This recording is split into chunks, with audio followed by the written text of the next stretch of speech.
पिंपरी चिंचवडच्या मोशी कचरा डेपोत एका इमारतीवर कचऱ्याचा डोंगर कोसळला आणि या दुर्घटनेत 2 जणांचा जीव गेला तर 8 जणांची सुखरूप सुटका करण्यात आली आहे। एनडीआरएफ आणि लष्कर अग्निशमन दलाकडून अजून बचाव कार्य सुरू आहे। दरम्यान हा डोंगर कोसळला कसा, या दुर्घटनेला जबाबदार कोण, असे अनेक सवाल उपस्थित करून त्यावर आता राजकारणाला सुरुवात झाली आहे। चैलेंजेस पूरा जो एक तो ये जो मलबा है सेकेंडरी कोलैप्स का भी चैलेंज है, क्योंकि जरा सा वाइब्रेशन होगा बीम्स दोबारा कोलैप्स हो सकता है, तो हमारे रेस्क्यूअर भी उसमें फंस सकते हैं। लाईव्ह डिटेक्टरचा यूज होतो आहे आता। अजूनपर्यंत तरी तसं काय लाईव्ह ऑब्जेक्ट आमच्यापर्यंत आता सापडलेलं नाही आम्हाला। जेवढे लाईव्ह होते त्या सगळ्यांना आम्ही एकदम सुरक्षित बाहेर काढले। कचऱ्याच्या ढिगामध्ये नव्हती ती, कचऱ्याच्या त्या ढिगापासून जवळजवळ 30 मीटरवरती सेफ अंतरावरती बिल्डिंगच्या स्ट्रक्चर बद्दल काहीच प्रॉब्लेम नाही। आता प्रशासनच सांगतं की 30 मीटरचा डोंगर त्या ठिकाणी उभा राहिलेला आहे आणि ड्रॉप्समध्ये असं म्हटलं की 20 मीटरच्या वरती डोंगर गेला नाही पाहिजे। ह्याच्यावरनं स्पष्ट होतं की एन्व्हायरमेंट डिपार्टमेंट हे पूर्णतः चुकीच्या पद्धतीने या ठिकाणी काम करत होतं। आता जी रेस्क्यू टीम काम करते, जी 8 लोक अडकलेले आहेत ते सुखरूप सगळे बरे वापस यावा, बाहेर यावा, हीच माझी अपेक्षा आहे। 8 जुलै बुधवार दुपारी 1:15 वाजताच्या सुमारास मोशी कचरा डेपोमध्ये एकच हाहाकार उडाला। कारण कचरा डेपोतील जुन्या कचऱ्याचा एक महाकाय डोंगर थेट शेजारील वेस्ट टू एनर्जी प्रकल्पाच्या प्रशासकीय इमारतीवर कोसळला होता।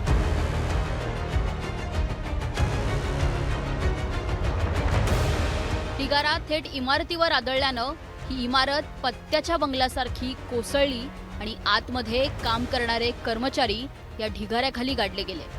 फायर ब्रिगेड, एनडीआरएफ, लष्कर यांच्या संयुक्त पथकानं युद्धपातळीवर रात्रभर बचाव कार्य सुरू ठेवलं आणि 9 कर्मचाऱ्यांची सुटका केली। त्यांपैकी एका कर्मचाऱ्याचा मृत्यू झाला तर एकाला पाय कापून त्याला बाहेर काढण्यात आलं। अंदर के हालात, पूरी बिल्डिंग कोलैप्स हो रखी है, पूरे मलबे से दबी हुई है एंड बॉडीज हमने ट्रेस करी हैं, 3 के करीब कर ली, जिसमें से 1 निकाली है। एक को और थोड़ा टाइम लगेगा क्योंकि जो मलबा है मैनुअली निकालेंगे। अगर हम मशीन लगा के निकालेंगे वाइब्रेशन हो जाएगा, जिससे कि फर्दर कोलैप्स हो सकते हैं बीम्स ऑन वो। बाकी जो लोग हैं उनकी क्या कंडीशन है? कुछ कॉन्टैक्ट एस्टैब्लिश है? सबसे कॉन्टैक्ट तो नहीं स्टैब्लिश हो पा रहा है। पहले ही मैंने बताया ये कल से ऑपरेशन चल रहा है, तो 4 लोग तो पहले ही निकल गए थे, 9 को हमने सेफली निकाला है। अभी मतलब 7 या 8 का फिगर चल रहा है। इमारत कोसळली तेव्हाच त्यातील 5 जणांनी आपला जीव वाचवत बाहेर धाव घेतली होती। 9 जणांना बाहेर काढण्यात आलं। ढिगाऱ्याखाली आणखी 8 जण आत अडकले असावेत असा अंदाज वर्तवण्यात येतोय, मात्र त्यांच्याशी कोणताही संपर्क होत नसल्याचं सांगण्यात येतंय। आमच्याकडे जी लिस्ट आली होती त्याच्यामध्ये 16 लोकांची लिस्ट होती आणि एका इसमाबद्दल आम्हाला तोंडी सांगितलेलं होतं की तो बाहेरच्या बाजूला आहे। तर 16 मधले आम्ही 9 लोक रेस्क्यू करून बाहेर काढलेले आहेत आणि आम्ही येण्यापूर्वी 3 ते 5 लोक जे आहेत ते बाहेर गेल्याची आम्हाला माहिती मिळालेली आहे। रात्री 2 वाजता आपण लाईव्ह डिटेक्टर सगळे ऍक्टिव्हेट करून त्या ठिकाणी त्यांचे मोशन सेन्सर लावून त्यांचे हार्टबीट्स काही रिसिव्ह होतात का, त्यांचा साऊंड रिसिव्ह होतोय का, या दृष्टीने प्रयत्न केले। ते प्रयत्नांना आर्टिफिशियल इंटेलिजन्स वापरून जरी आपण तो प्रयत्न केला तरी त्याला काही सपोर्ट मिळालेला नाहीये। मॅन्युअल मोडमध्ये आपण सर्वांना आवाज देतोय, त्यांचा आवाज घेण्याचा प्रयत्न करतोय। माझा सखा भाऊ यायला ना महेश कुंभार, त्याचा जॉब प्रोफाईल म्हणजे तो HR असिस्टंट आहे इथं।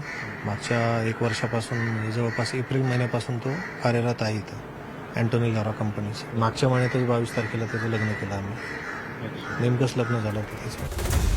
दरम्यान ही एक नैसर्गिक आपत्ती असल्याचं सांगत आयुक्तांनी या प्रकरणावरून हात झटकण्याचा प्रयत्न केलाय।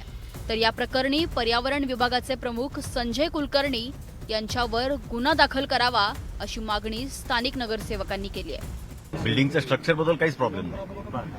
बिल्डिंगचं स्ट्रक्चर व्यवस्थित होतं। बिल्डिंग 2 वर्षापूर्वीच त्याचं उद्घाटन झालं होतं, परंतु ज्या पद्धतीने हा एवढा मोठा कचऱ्याचा ढीग पडला त्याच्यामुळे ती बिल्डिंग कोसळली। कचरा प्रकल्पात खाली ऑब्विसली पाया लागत नाही, कचराच असणार आहे, तिथे बिल्डिंग बांधायला परमिशन मिळालीच हा प्रश्न आहे। खाली कचरा नव्हता, बिल्डिंगचं व्यवस्थित प्लॅनिंग करून बिल्डिंगचं फाउंडेशन वगैरे सगळं व्यवस्थित केलेलं आहे। प्लॅनिंग असतं तर हा दुर्घटना झाली नसती। सगळ्यात नैसर्गिक आपत्ती आहे। मी कालच माननीय मुख्यमंत्री यांना एक पत्र मेल केलेलं आहे की या घटनेची जबाबदारी जे पर्यावरण विभागाचे मुख्य आहेत संजय कुलकर्णी यांच्यावर निश्चित करण्यात यावी. त्याचबरोबर हा जो मोशी कचरा डेपो ज्यांना दिला आहे जबाबदारी म्हणून ते एक्झिक्युटिव्ह इंजिनियर आहेत योगेश अल्लाट, त्यांच्या बाबतीत शासनाकडे ऑलरेडी तक्रारी आहेत की त्यांची डिग्री बोगस आहे. त्यामुळे ज्यांची डिग्रीज बोगस असेल त्यांना ह्याच्यातलं ज्ञान असणं फार अवघड वाटते. सगळ्यात महत्वाचं म्हणजे वेस्ट टू एनर्जी मॅनेजमेंटचा एक नियम आहे की 20 मीटरच्या वरती कुठलाही डोंगराची उंची जाऊ नये या कचऱ्याच्या ढिगाची. पण आता प्रत्यक्षदर्शनी सगळ्यांनी सांगितलं की ही 30 मीटरच्या वरती उंची होती. म्हणजे हिथं यांनी पहिला नियमाचा भंग केलाय. मग तो नियमाचा भंग झाला म्हटल्यानंतर जबाबदारी निश्चित होते. मोशी कचरा डेपो दुर्घटनेवरून विधानसभेतही खडाजंगी झाली आहे. हे काम अध्यक्ष महोदय पीएमसीने पीसीएमसीने Antony Lara renewable energy limited आणि बीव्हीजी सोबत करार केलाय. माहितीच्या अधिकरणानुसार हे बीओटी तत्वावर सुरू आहे अध्यक्ष महोदय. आणि काल 30 मीटर अंतरावर असलेली शासकीय इमारत यावर हा पूर्ण घनकचराचा ढीग होता तो पडला. खरं तर ही घटना घडण्यामागे या एजन्सीचं काम आहे. हे सर्व बोगस काम आहे अध्यक्ष महोदय. माझी विनंती आहे. जवळपास 82 सालापासून म्हणजे 47 वर्ष झाले हा कचरा डेपो त्या ठिकाणी होता आणि इतका मोठा डोंगर झाला होता आणि पाऊस एका दिवसामध्ये 1.5 दिवसामध्ये जवळपास 635 मिलीमीटर पाऊस त्या ठिकाणी झाला 1.5 दिवसामध्ये. आणि त्यामुळे तो ढिगारा पूर्ण खाली ताकदीने आला आणि आत्ताच 12 महिन्यापूर्वी बांधलेली बिल्डिंग होती, मोठी इमारत होती, ती डायरेक्ट त्याच्या इतक्या फोर्सने आली. जसं लँडस्लायडिंग होतं तसं तो कचरा पूर्ण खाली आला आणि ती इमारत अशी होती तर ती अशी होऊन गेली, म्हणजे पूर्ण दाबली गेली. विरोधकांनी सरकारवर निशाणा साधत कारवाईची मागणी केली आहे. ही इमारत दुर्घटना नेमकी कशी झाली याचं उत्तर समोर येत नाहीये.